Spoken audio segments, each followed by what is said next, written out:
Welcome back to some more Tatarigoroshi. So where we last left off, well, yeah, random ass phone call, just like you. Well, it was a fucking unknown call, so it could be fucking something scary. Who knows? But I hated that shit. So what happened was, Reina, she kind of took the thing too seriously about the Oyashiro-Sama curse and all that, and well, yeah, Keiichi really wonders why Satoshi, aka Satoko's Nini. Oh my god, Satoko's older brother. Anyway, let's continue. We arrived at the place we always split up with Mion. No one said a word until we got there. The voices of the Higurashi just tortured our ears with their buzzing. No words. Oh shit. Hopefully you guys can hear me because I kind of like turned down the microphone gain on this shit. I don't know, there's usually a buzzing sound whenever I turn up the microphone gain whenever I test it out. We'd always split up with me out here, leaving just Reina and me. Hey Kei-chan, didn't I promise to lend you some manga? Want to come over real quick? Huh? She promised that? Oh, well, I did definitely want to invite over. However, I quickly realized it was a convenient way of saying she wanted to talk to me alone. Oh, I see. Okay then, Reina will go home then. Maybe she realized it, maybe she didn't. Thankfully, Reina quickly said she'd go home before us. Okay, good, because I don't want to see any more of that creepy shit. Bye, Reina. See you tomorrow. Yep, see you tomorrow. Keiichi-kun, don't be too much of a bother now. It's already evening. I'm just gonna borrow a few books. See ya. Considering the fun day we had, it was a very insipid, lonely parting.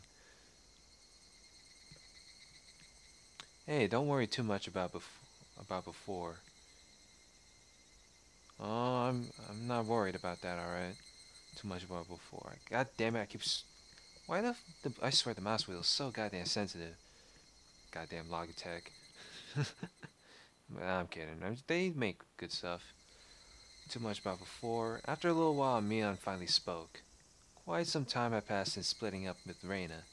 No, I'm not really. I think it was my fault anyway. We weren't trying to hide anything about Satoshi. It's just one of those things that we shouldn't mention, you know? At this point, I understood exactly what she meant by that. Well, considering the serious look on her face, why not? Meant by that, judging by our odd interactions with Reina, I understood it so well her that I shouldn't ever talk about it again. Actually, if that's the case, then with Shion too. No, this is a bigger problem. Talking about it in the first place had been indiscreet. I shouldn't have been interested in it at all. But that's why I really had to think about it. About why everyone got so irritated. Idiot, stop this, Keiji Mabara. By the time I tried to warn myself, I had accidentally spoken already. I won't ask ever again. So could you tell me honestly? What on earth happened to Satoshi? He ran away, right? No words. For a long time, Mion remained silent, but finally, unable to endure it any longer, she began to speak timidly. Huh, have you ever heard about Oyashiro-Sama's curse? Yes, I do. Just a little bit. I got the gist of it. I only overheard someone in class talking about it, though.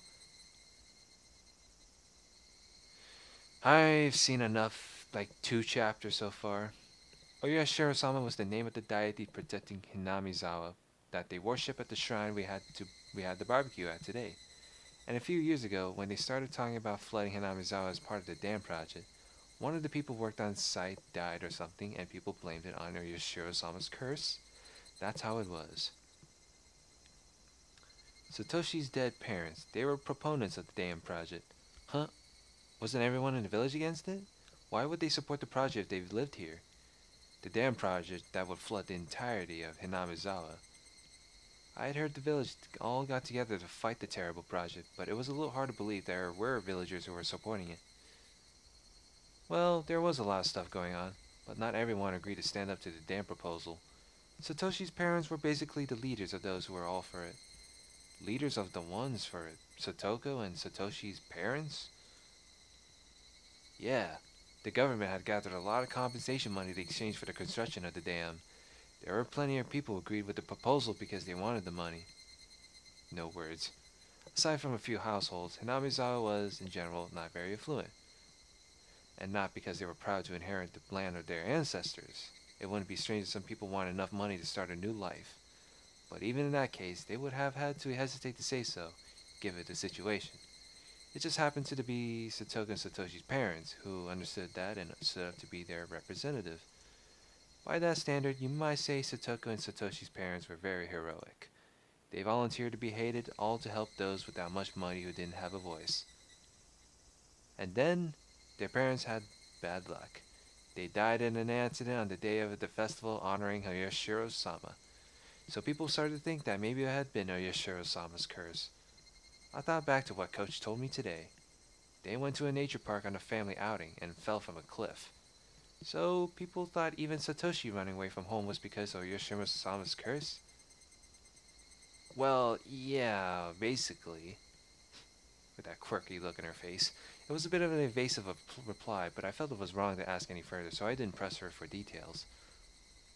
I don't think I need to explain this, but for Satoko, her parents' accident and Satoshi running away, and all the business about Oyashiro-Sama's curse, none of it's a very happy story, you know?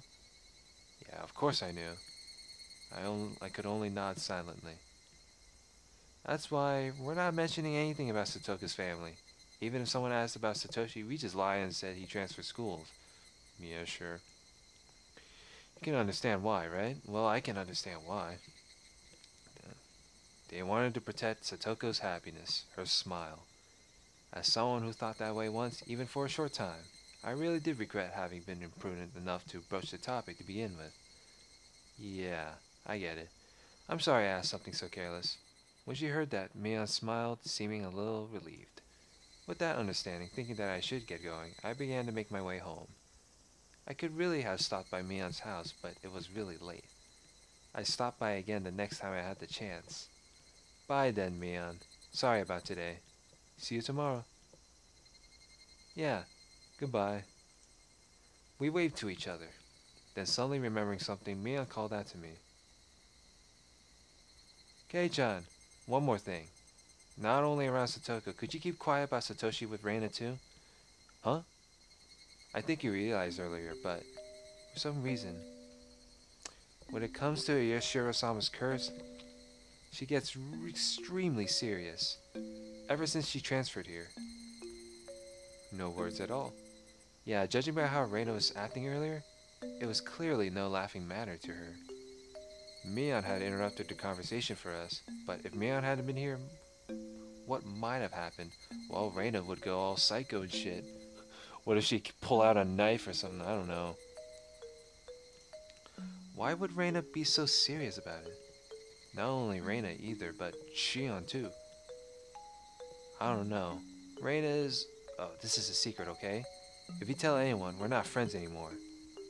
Mion emphasized this as her expression clouded even further. I won't tell. What's this about Reina? She says she's been a victim of Oyashiro-sama's curse before. Huh? Well, it may sound mean, but I think it might be a bad case of a persecution complex or some kind of wrong assumption. But she says so herself, so I believe her. If I poke fun at it, she gets pretty upset. Reina jokes around all the time, but she's really scary when she's mad. This is some creepy-ass music. I get it. Don't talk about it in front of Reina, right? About Satoshi. Probably should turn up the music a bit. About Satoshi and all that shit, okay. Yeah, if possible, I think we shouldn't talk about this ever again, for her sake, and for Satoka's. For everyone else's too, and if I must say for your own sake too, Kei-chan. For their silence, Mion made sure I knew that. Yeah. Okay, I got it. Thanks. Saying only that, she waved her hand and began walking away. I watched her go, a little dazed, and then started walking myself. You know, I always get this feeling that I'm watched. What if Reina just instead of walking home, she just turns around and spy on us, spy on our conversation? I kind of wonder. I'm very paranoid right now. What the hell? Started walking myself.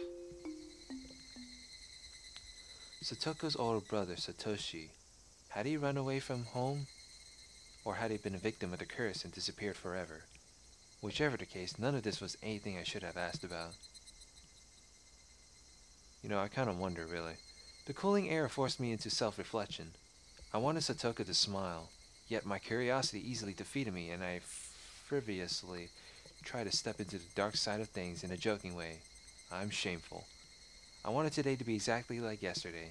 Well, not anymore. I wanted tomorrow to be just as fun as today, too. Like I said. So why did I go and do something like that? Because curiosity kills the cat. We were having a blast at the baseball game yesterday, and today we had a blast at the big barbecue party, too.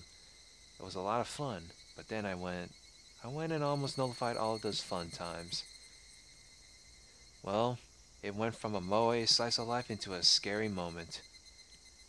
I would have to be more careful starting tomorrow. I would put all this unpleasant stuff behind me forever. Like hell, I'm gonna let my enjoyable life end because of how careless I was today. But the more I thought that I'd be more careful starting tomorrow, the more I couldn't get rid of the ominous thought that I had already put an end of those enjoyable days with what I just done. No worries at all. Hey, wait. Calm down, Keiji Mabara. The gears of destiny are freaking gigantic, aren't they?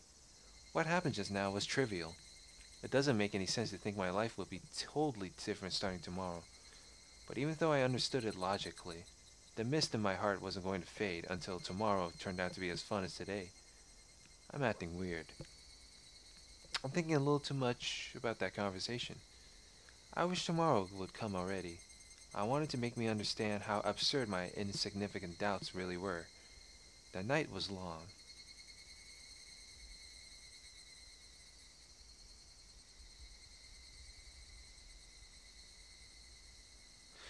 Well, was that it? Okay then.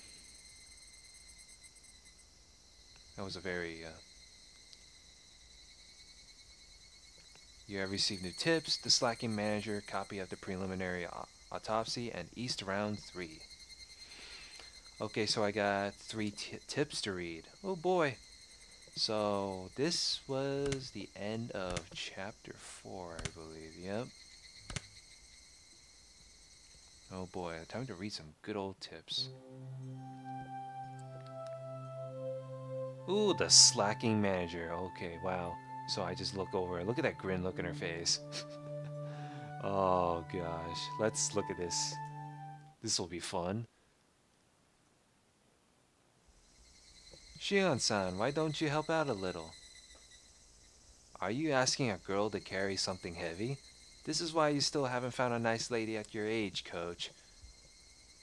Well, you see, at times like these, here's what people say. It's none of your business. Good old Shion.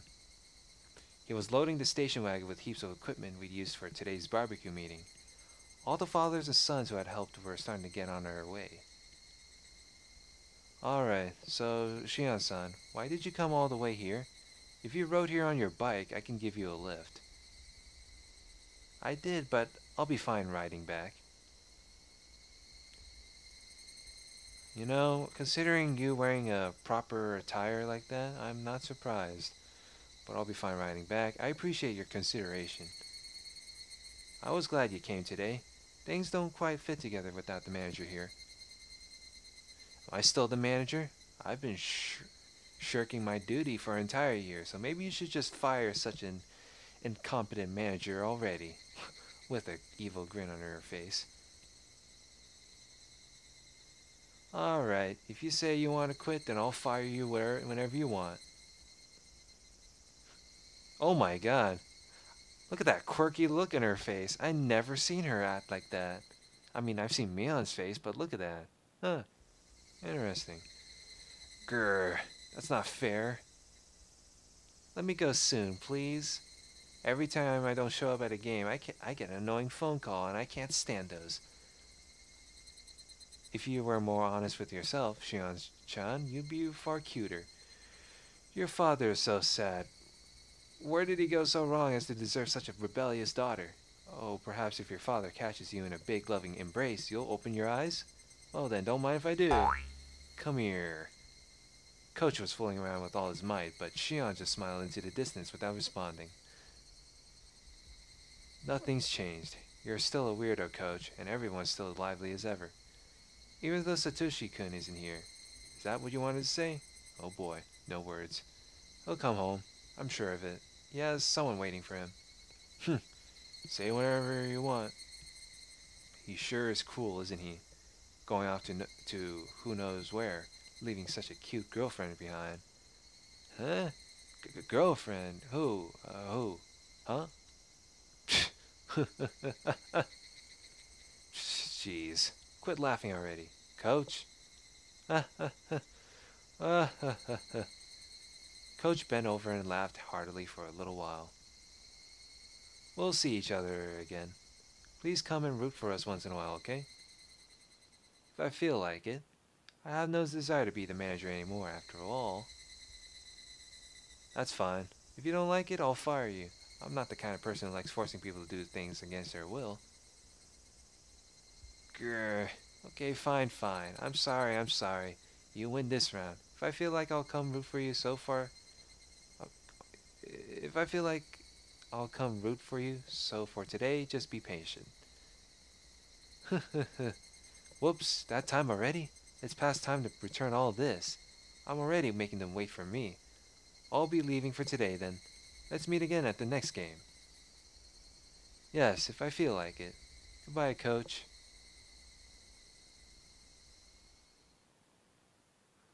So, I guess that's it for the slacking manager. Well, now let's read the copy of the preliminary autopsy. Oh, this'll be juicy right here. The autopsy suggests the victim was killed in the following manner. Number 1, entire body bound in restraints. Traces left behind from when the body seemed to have been bound indicated usage of a specific restraining table rather than rope or another common method. Finger joints on either hand appear to have been bound especially tightly. Oh my god, I thought they were going to skip the whole thing. Especially tightly. Highly likely that the table was either specially made or homemade given this information. Number 2. Both ears and nose severed with a sharp blade. Oh god. Traces of the restraint and other things seem to suggest there was at least one more other than the one who severed these body parts, holding down the victim's head. Possible that multiple blades were used, with one of them most likely being scissors or shears. Did Scissor Man did that shit? 3. 5 nails penetrated fingers on each hand. 1 long nail stuck in each joint of each finger on each hand for a total of 30. The deceased fingers were nailed to wooden planks, 20 square centimeters large. It's extremely likely these planks were part of the restraining table. In addition, it is likely that the table was originally designed for just such a purpose. Number 4, abdomen, incised intestines removed. Oh god. Oh, Jesus. The incision in the abdomen is likely to have been a technique grounded in medical methodology using a sharp blade. Estimated that there was still no threat to the victim's life at this stage. After this, the organs inside the incision were dismantled and removed. The victim likely died as a result of this process. Oh, Jesus, no. Oh. Number 5, body disposed. After fastening a dumbbell to the victim's neck using a commercial pet collar, the victim was likely abandoned in the Oji River's third drain. Judging by the dumbbell's weight, it's highly possible they would have needed at least 3 grown men to have disposed of the body. So that's what happened there at the beginning. What the hell? I think. Oh, Jesus. Dispose of the body. To Oishi-san. Here's a copy of the preliminary autopsy of the slaughtered corpse in the Oiji River. Chief Shigeharu sees this as having a possible relation to the S group. What are your thoughts, Oishi-san?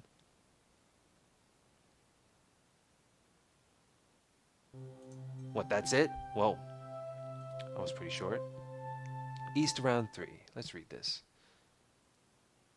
There it is, Ron. 3 Chun.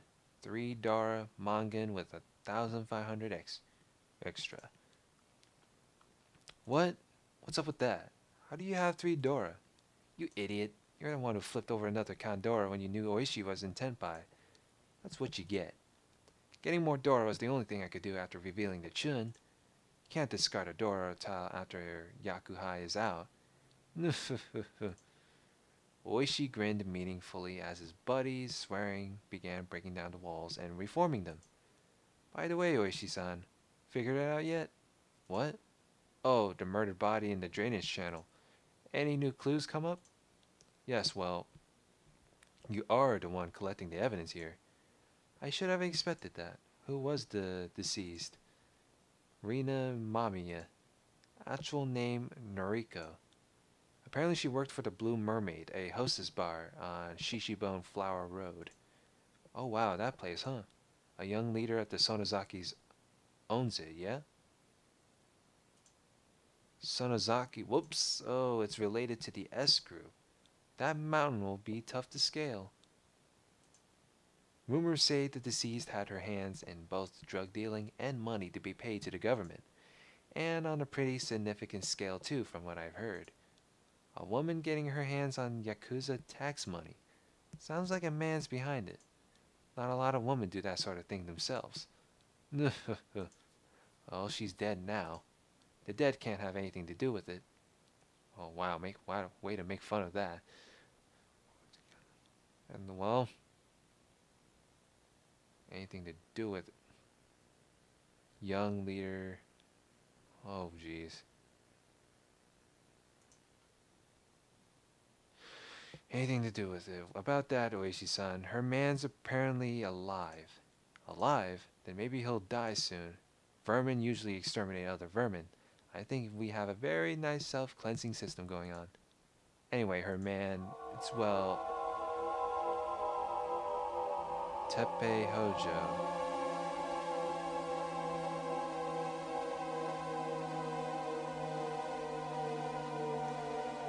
Hojo? Who's that? Oh my god, with that freaking music. Who's that? Teppei Hojo, the husband of the housewife who was beaten to death last year in Hinamizawa. Oh shit. So they did what? Wait a minute. They didn't die in an accident? Wait a sec. Oh my god, what? So Teppei Hojo is her husband, and so his wife. Holy shit. No fucking way. Oh my god. The husband of the housewife was beaten to death last year in Hinamizawa. I heard he disappeared after the incident, though. I get it. He was staying at his lover's place, huh? And so the Sonozakis grow ever more suspicious. Where is he now? He was living in a woman's apartment. He must have thought she abandoned him, so he's been searching around shops and other gathering places.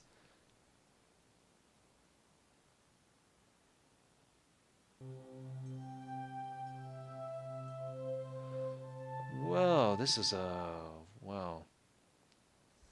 Oh, geez. You know, I kind of wonder about this. So I'm assuming Teppei Hojo's wife died brutally horrific death up at the river, and then wow, he got beaten to death. So in which I'm assuming is I'm right according to what I'm seeing on the tips. So let's look at all the tips. Yep, look at all the good old tips. Holy shit. But yeah, okay, so I don't know what chapter I was done on. So chapter 4, okay, let me save it again just in case. So chapter 4 is done. So next part we're gonna move on to part 5. So like, comment, and subscribe, and see you guys later. Have a good day.